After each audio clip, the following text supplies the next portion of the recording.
What's up, everyone? Welcome back to Gobbler, the Troll Shaman. We are back still again in Freeport, and this should be a fairly quick video. I think this is kind of a follow-up video, really, to my previous video. I had a commenter on that video ask me to essentially redo the slow and melee method as a non-twink. So obviously, alright, we're already multi-pulling, so we're off to a great start here.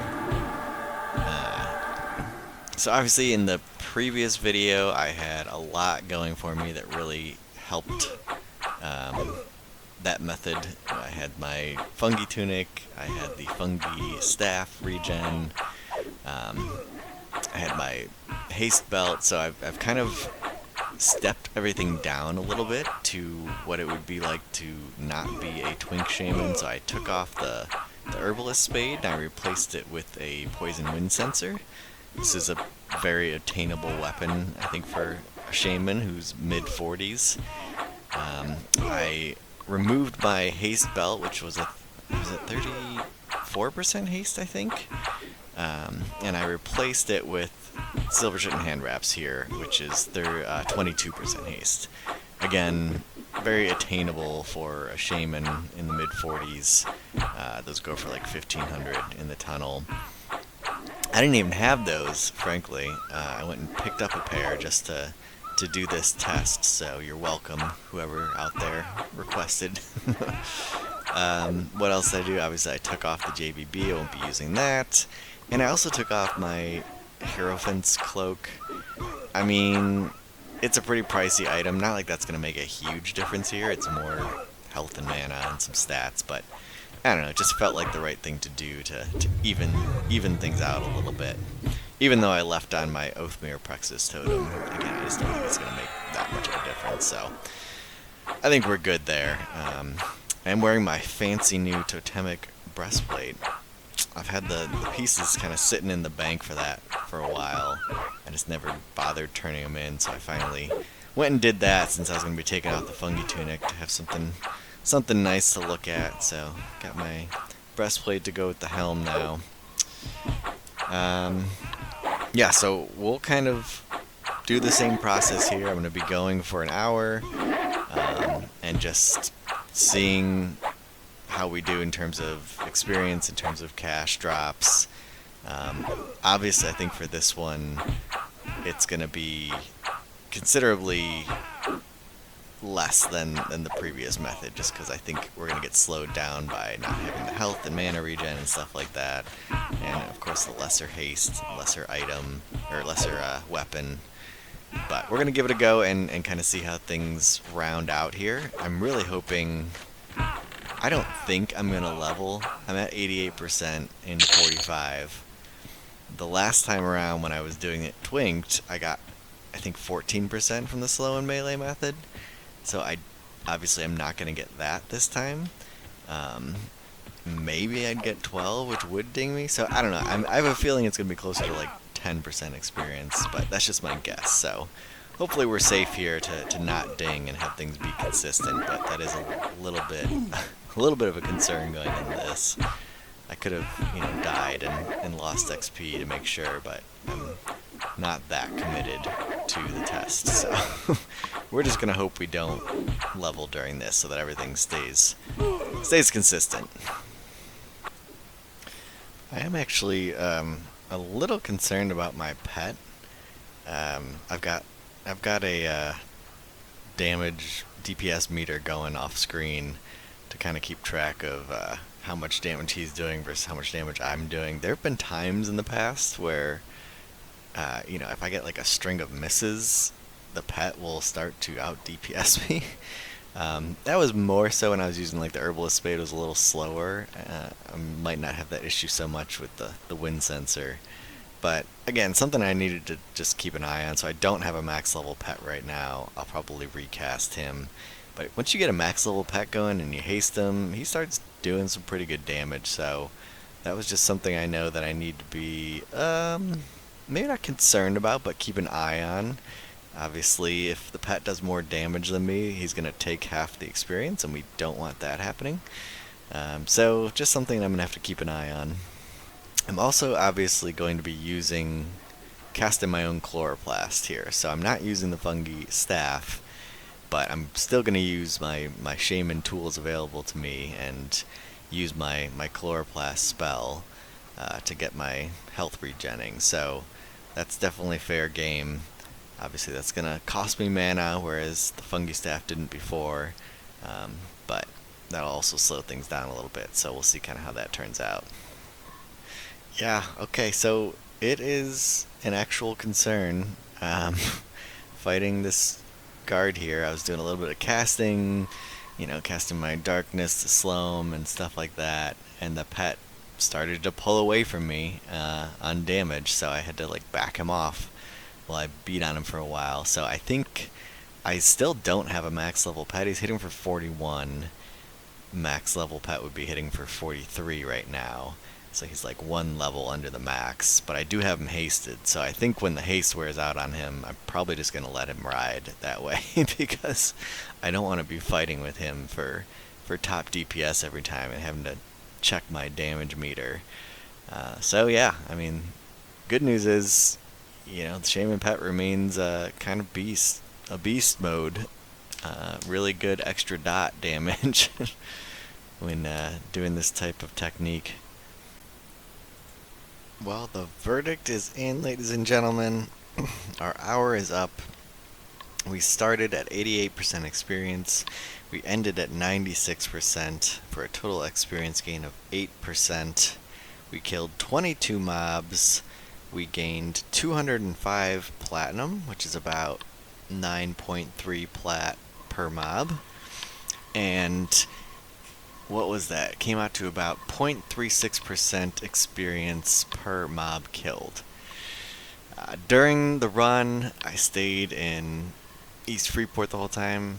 I killed one strong guard, as it were, Hirazen, who was a bear to kill. It took 2 slows. I mean, it was a slugfest. Just went on and on. And I killed 2 wussy mobs. So the level 16 guy that roams around there that is really just good for fine steely drops. Which consequently, looking back at our root rot, which was kind of our control for the last video, I gained 8% experience on that. I killed 21 mobs, so same experience gain, 1 less mob killed, and also during that I killed 1 strong guard and 2 wussy guards for relatively the same XP per mob. So as it turns out, the non-twink slow and melee is about the same as root rotting a mob. So I find that pretty interesting. Really, it kind of just goes to show my point in the last video. I kind of theorized that JBB was definitely worth the money, because even though it was close to the slow and melee method, I kind of mapped out how there's 100k in gear that gets me to be much better at the slow and melee method, the fungi tunic, the fungi staff, the weapon, and the haste belt. All of those come at a premium, and all of those make it so that the slow and melee is super efficient. Whereas without those items, where you're just kind of a standard non-twink shaman, it's literally identical to root rot. So, I mean, kind of take your pick, I guess, at that point. Whether you prefer root rotting or slowing and meleeing mobs, it's literally the exact same. Now that's probably going to change in higher levels. Obviously, the higher mobs that I start fighting, the less melee is going to be viable. So I would say 45 kind of feels like the tipping point here.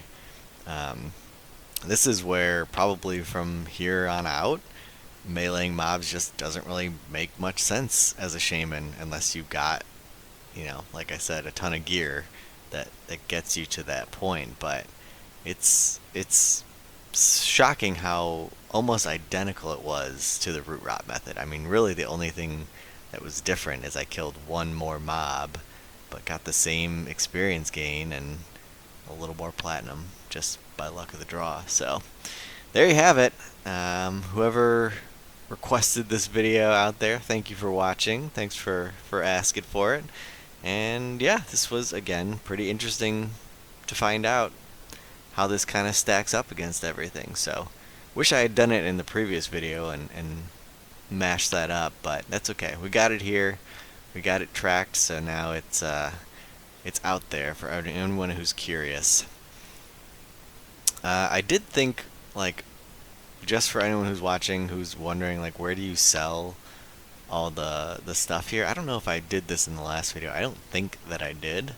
But I'll show you real quick. There's a couple places to do it. So I'm actually bound right now at the merchant, the evil merchant that hangs out outside. Of course, my spirit of wolf runs out. Let me cast that. So there's a dark elf in a tunnel to the, I'm not sure the direction, but if you're like heading towards the Freeport gate, he's to the left, and you kind of go to the very left side of the zone in the newbie yard, and there's a wall there that's a false wall, and you go through. You guys are probably familiar with it. You can get to the sewers that way, but I'll just show you real quick where that is. So we're in West Freeport right now. This is how you would come. Oh, son of a... This is not going well. So this guy sees invis sometimes. I forgot about that. I don't know why he does. There must be a mob that casts see invis on him, because sometimes he does and sometimes he doesn't. But I've had this happen once before where I was kind of running through before I knew he could see invis, and he outed me to the gate guards out here, which was not good. I ended up getting away, but it was not great. Anyways, so we're going this way. Right here, there's a false wall, and this guy right here, Toxdil, that's our evil vendor. He's only up at nighttime. So what is that in game? I think it's 8 p.m. to 6 p.m. game time. Is the only time that he's there. When he despawns during the daytime, he's replaced by, like, I don't know, it's like an orc pawn or some sort of oh shoot, okay. So Lechin ratted me out again. He must have come unrooted or something, did he? No, not even. Okay, probably one of the guards pathed back and told the gate guards where I was. So I'm gonna go ahead and book it. This guy's red. No, he's blue. Okay.